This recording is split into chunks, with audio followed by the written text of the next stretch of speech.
Late one evening, in the quiet hills of ancient Galilee, a profound and dangerous conversation took place that would alter the course of spiritual history.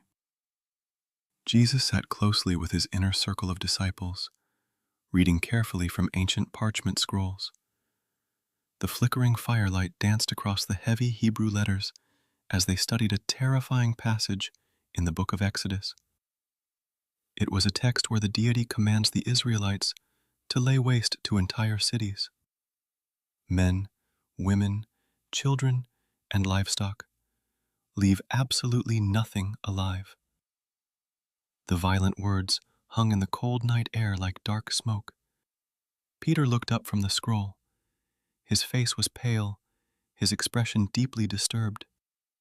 He asked in a low, trembling voice, "Why is the God of our ancestors so incredibly violent? Why is he so fiercely jealous? Why is he consumed by such relentless anger? You teach us about an ultimate Father of infinite light, a source of unconditional love. But this entity described in the scroll does not feel like love. This feels like unbridled rage and profound insecurity."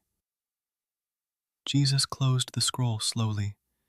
He looked deeply into the eyes of his disciples, and he revealed a secret teaching that the early Orthodox Church would later spend 2,000 years trying to erase from human consciousness.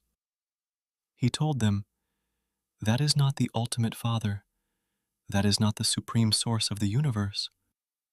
The entity you are reading about, the one who demands constant blood sacrifices, who drowns the world in floods, who commands absolute destruction and calls it holy righteousness, has a very different name.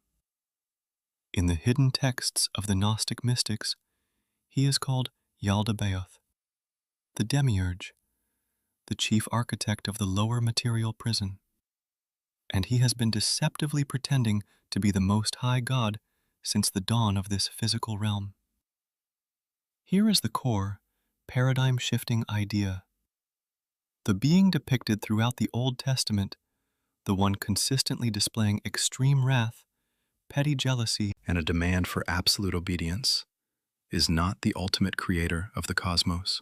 According to the suppressed Gnostic Gospels, miraculously discovered at Nag Hammadi, this entity is a lesser, deeply flawed emanation.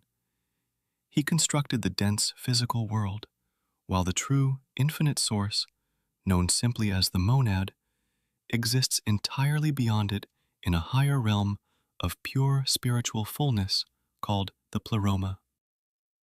To understand this heavily guarded secret, we must define our terms. The term monad means the absolute, indivisible, and infinite consciousness. It is pure emanation. It lacks nothing, requires nothing, and operates entirely outside the primitive bounds of human emotions, such as anger or jealousy. Conversely, the term demiurge translates to the half-maker. He is a blind, ignorant cosmic builder who mistakenly believes he is the supreme ruler, simply because he cannot perceive the infinite light of the pleroma that exists far above his limited dimension. When the Orthodox religious authorities compiled the canonical Bible in the 4th century, they ruthlessly removed every reference to Jesus, exposing this critical distinction.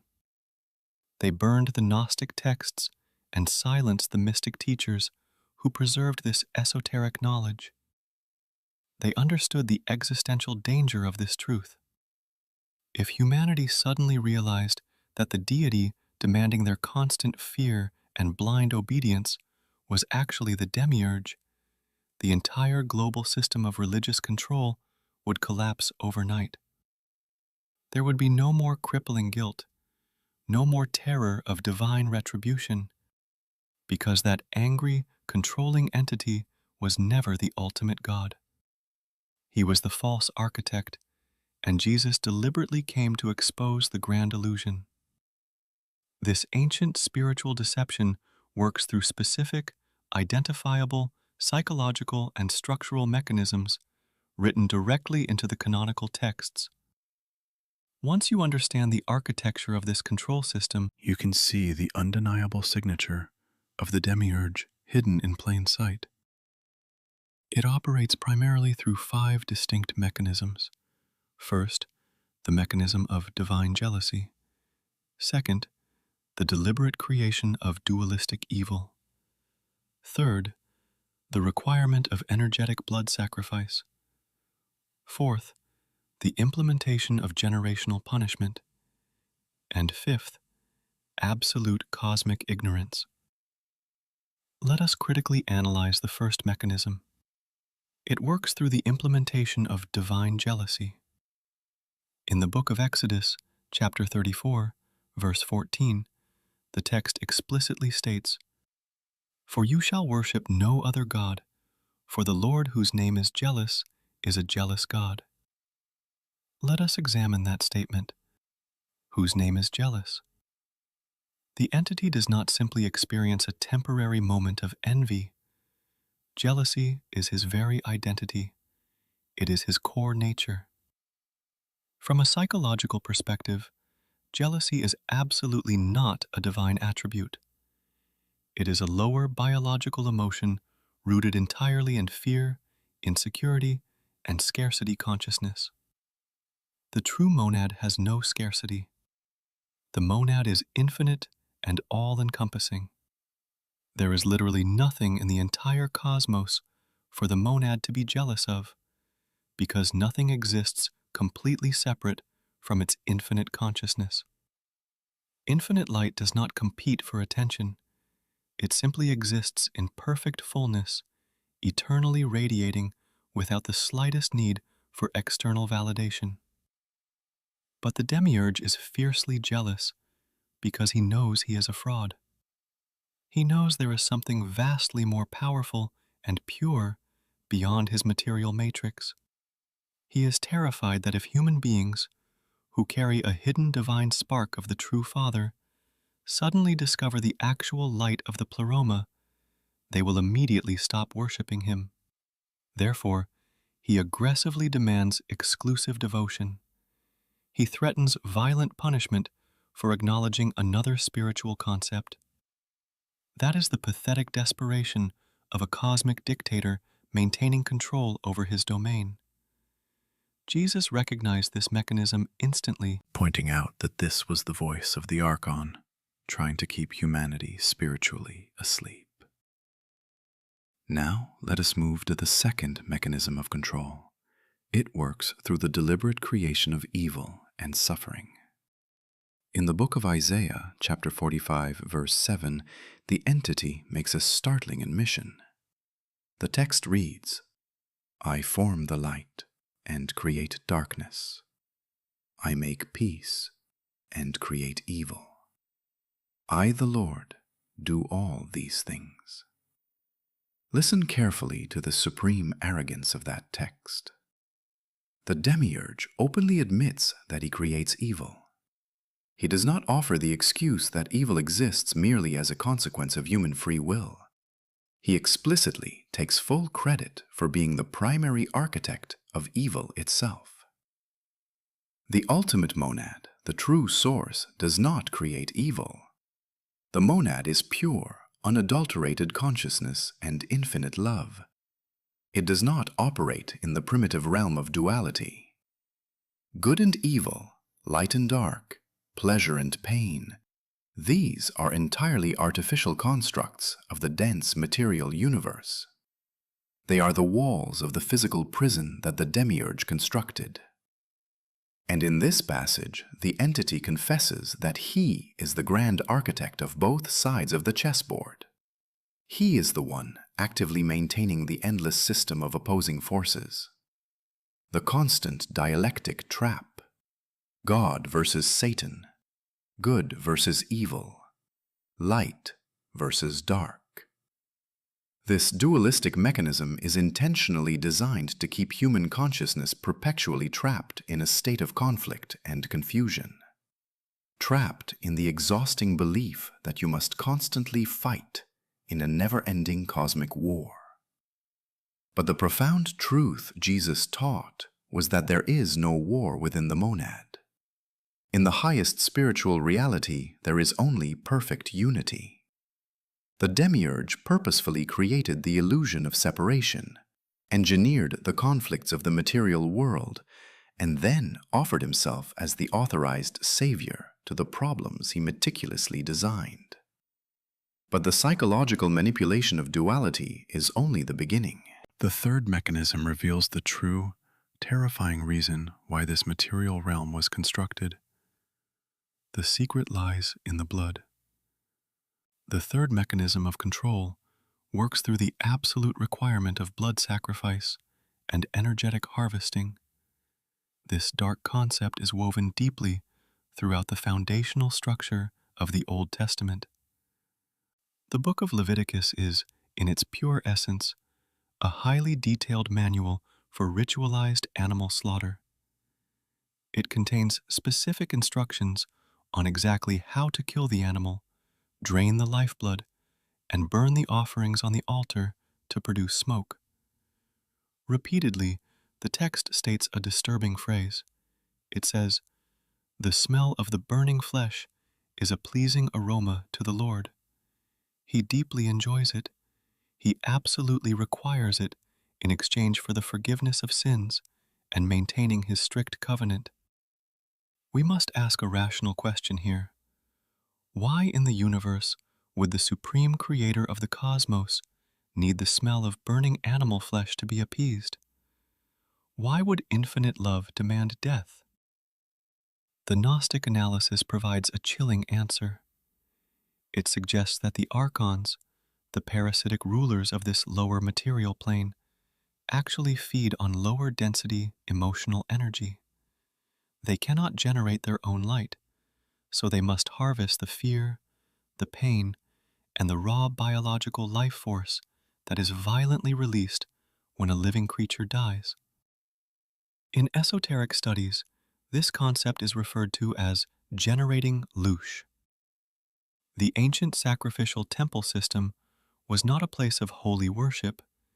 It was a highly sophisticated technology of spiritual extraction. If you can convince a civilization that their deity requires spilled blood, you establish a continuous stream of suffering flowing directly upward to feed the entities maintaining the matrix. The true monad requires absolutely no blood. It requires nothing from you at all. It is entirely self-sustaining. But the demiurge, disconnected from the infinite source, desperately needs to extract energy from the physical realm to maintain his illusion of power. He established fear-based religion as the primary extraction mechanism. This is exactly why Jesus actively worked to abolish the temple sacrificial system, famously quoting the prophets, "I desire mercy and not sacrifice." Jesus intimately knew that the true Father of Light never wanted blood. That horrific demand always originated from the demiurge. The fourth mechanism is designed to bind humanity across vast spans of time. It works through the crushing implementation of generational punishment and inherited spiritual guilt. In the book of Exodus, chapter 20, verse 5, integrated directly into the Ten Commandments, the entity states, "For I, the Lord your God, am a jealous God, visiting the iniquity of the fathers upon the children unto the third and fourth generation." Think deeply about the objective injustice of generational punishment. You commit an error, and your innocent children suffer for it. Your grandchildren suffer. They are brutally punished, not because of any wrong they consciously committed, but simply because they carry your genetic bloodline. This has absolutely nothing to do with infinite love. This is a calculated psychological control mechanism. It is specifically designed to create a permanent state of perpetual, inescapable guilt within the human psyche, a state of perpetual spiritual debt. It instills a deep, paralyzing fear that you are always carrying the heavy burden of punishment for ancient crimes you did not commit. The Demiurge does not simply want to control your current physical body. He wants to control the long-term trajectory of your soul through its various incarnations. By instilling a fear of inherited sin, the archonic system ensures that every new generation is born already carrying an invisible chain. But the monad does not operate through debt, punishment, or inherited curses. Every divine spark is completely sovereign and whole. There is no cosmic debt passed down like a curse through your DNA. The concept of original sin is a masterpiece of demiurgic architecture, and the Gnostic teachings were specifically designed to completely dismantle it from your mind. The fifth and final mechanism exposes the ultimate weakness of the system. It works through absolute, undeniable cosmic ignorance. This mechanism changes your entire understanding of reality. In the opening chapters of Genesis, the Demiurge constructs the dense material universe. As he finishes each phase, he proudly examines his work and repeatedly declares that it is good. But notice carefully what is entirely missing from the text. He never mentions the pleroma. He never acknowledges the infinite monad. He never makes a single reference to the vast, eternal spiritual realms that existed long before he formed the physical earth. Why? Because according to the secret book of John, he simply does not know about them. A thick veil of cosmic ignorance separates his dense realm from the upper dimensions of light. The Demiurge genuinely believes he is the absolute beginning and end of all existence. In Isaiah, he proudly proclaims, "I am the first, and I am the last, and beside me there is no God."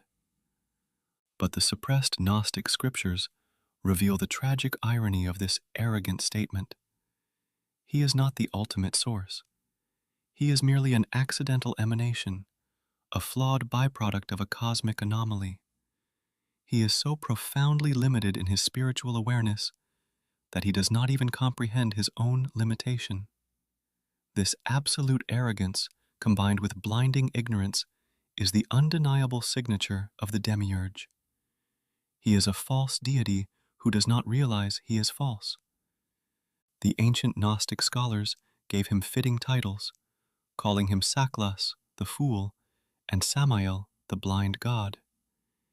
He is the blind ruler of the material realm who trapped beautiful fragments of divine light in physical bodies, aggressively convincing those fragments that he was their ultimate creator. But Jesus possessed the higher, uncorrupted knowledge. He descended intentionally from the realms far beyond the Demiurge. Coming directly from the infinite pleroma, Jesus spoke to the strict religious authorities who fearfully worshipped the Old Testament deity, telling them directly, "I came from the Father, and I go to the Father, and you know neither me nor my Father." He was explicitly stating, "You do not know the real God, because the angry, jealous entity you have been relentlessly sacrificing to for centuries is not him." So, what profoundly changes when you deeply integrate this historical and spiritual analysis? What happens is a complete, irreversible shift in your entire paradigm of existence. The moment you clearly recognize the undeniable distinction between the true, infinite monad and the false, controlling demiurge, the crushing weight of religious guilt lifts immediately off your shoulders. The suffocating concept of original sin, the exhausting feeling of being born inherently broken, completely dissolves. You realize that the angry, demanding deity you were taught to fear was simply an archon desperately maintaining his energetic territory. The paralyzing fear of divine punishment instantly evaporates. You are no longer terrified of a fiery, eternal damnation.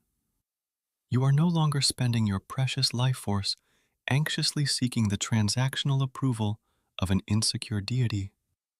Instead, you begin the peaceful process of remembering your true cosmic state. You remember that your deepest essence comes directly from the monad. You are a sovereign, indestructible spark of infinite light, currently just experiencing itself in a temporary biological form. And that profound act of remembering breaks every single psychological and spiritual chain the Demiurge ever wrapped around your mind. The massive systems of religious control can no longer manipulate you when you deeply understand that the entity they are entirely based upon is fundamentally flawed and blind. When you firmly step away from fear-based theology, You are not rebelling against the ultimate creator of the universe. You are simply, quietly refusing to give your sovereign divine energy to a cosmic impostor. And that quiet, unshakable refusal is precisely what sets your consciousness completely free. This deep exploration of suppressed Gnostic theology is a massive shift in how we perceive our exact place in the universe. It invites us to boldly look past the ancient mechanisms of fear, past the endless demands for sacrifice, and past the terrifying threats of generational punishment. It invites us to look deeply inward, past the noise of the material matrix, directly to the silent, infinite, radiant spark of the monad that permanently resides within us all. If this deep, unfiltered dive into ancient, hidden texts and the true nature of the Demiurge resonated with your understanding, and if you are intensely interested in continuing to explore more mysteries that directly challenge mainstream narratives, make sure to subscribe to the channel right now.